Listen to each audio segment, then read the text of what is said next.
Hallo, ich bin Nina von Pessler und heute werde ich zeigen, wie man den SNMP Nutanix Cluster Health und den SNMP Nutanix Hypervisor Sensor hinzufügen kann. Bevor ich mit dem Aufsetzen der Sensoren beginne, wollte ich nur noch mal erwähnt haben, dass es für das Funktionieren dieser beiden Sensoren wichtig ist, dass SNMP bereits auf Nutanix enabled ist. Wenn Sie nicht wissen, wie es geht, kein Problem, wir werden einen Link unter diesem Video zu einem How-To posten und auch gleich den Link zum Pessler SNMP-Tester, damit eben auch gleich überprüft werden kann, ob SNMP korrekt funktioniert. Gut, dann lege ich gleich mal los. Ich bin hier schon in meiner PRTG-Instanz und springe einfach mal schnell zu meinem Device-Tree und wähle mein Nutanix-System aus. Um den Sensor hinzuzufügen, klicke ich einfach auf das kleine blaue Plus. Und nachdem beide Sensoren SNMP-Sensoren sind, kann ich das hier oben auch gleich vorauswählen, was mir die Suche vereinfacht, und tippe dann einfach Nutanix. Der erste, den ich hinzufüge, ist der Cluster Health, der eben so einen ganzen Überblick gibt. Und das Wichtigste hier ist super einfach hinzuzufügen. Es gibt auch nicht viele Auswahlmöglichkeiten, aber in diesen Systemspezifikationen ist es wichtig, bei mehreren Auswahlmöglichkeiten genau das auszuwählen, das überwacht werden sollte, denn es kann nachher nicht mehr geändert werden. Muss es doch geändert werden, muss einfach ein neuer Sensor hinzugefügt werden.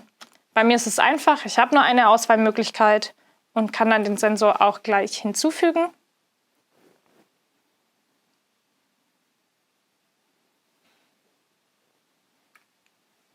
Dann scrolle ich mal schnell runter und suche meinen Sensor hier.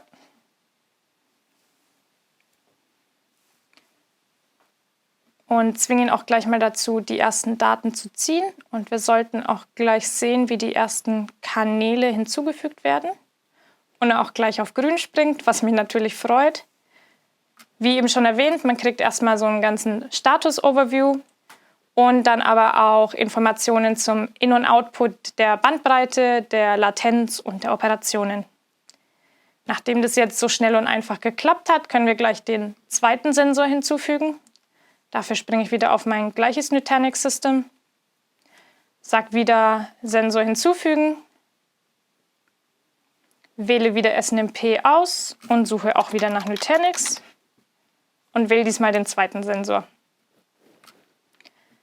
Der Unterschied zwischen dem Nutanix Cluster Health und Hypervisor Sensor sind im Großen und Ganzen die Sensoren-Channel, die gezeigt werden. Aber auch hier beim Hypervisor gilt wieder dasselbe. In den Systemspezifikationen bitte genau das zu Überwachende auszuwählen, da es nicht geändert werden kann.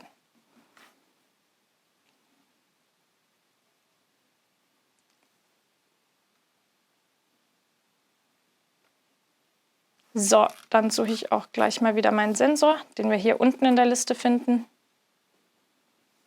Und ich werde wieder das Gleiche tun und ihn einfach mal zum frühzeitigen Refreshen zwingen. Und wir sehen auch gleich, es sind eine Menge mehr Kanäle. Was dazugekommen ist, zum Beispiel unser Packet Drop-In und Drop-Out, der VM-Count, Bytes Received, aber auch wieder unser Input-Output der Bandbreite und der Latenz. Neu ist auch CPU-Usage, weil mich das natürlich auf meinem Hypervisor auch interessiert. Falls Ihnen dieses Video gefallen hat, dann schauen Sie doch die anderen Videos auf unserem Kanal an. In den Kommentaren können Sie gerne Feedback oder Anregungen zu neuen Themen hinterlassen.